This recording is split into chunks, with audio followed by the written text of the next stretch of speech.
Bagaha police जिला के बथवरिया थाना क्षेत्र के स्थित बनकटवा में रविवार को अचानक आग लगने से रामाधार शाह व हरिहर राय का घर जलकर राख में तब्दील हो गया।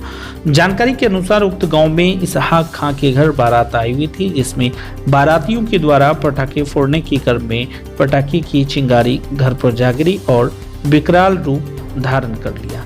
आग की सूचना मिलते ही बथवरिया थाना अध्यक्ष संजय कुमार यादव अग्निशमन यंत्र के साथ मौके पर पहुंचे और ग्रामीणों की सहयोग से आग पर काबू पाया जा सका। तब तक 2 घर जलकर राख हो चुका था। इस आग में लाखों मूल्य की संपत्ति जलने की अनुमान लगाई जा रही है।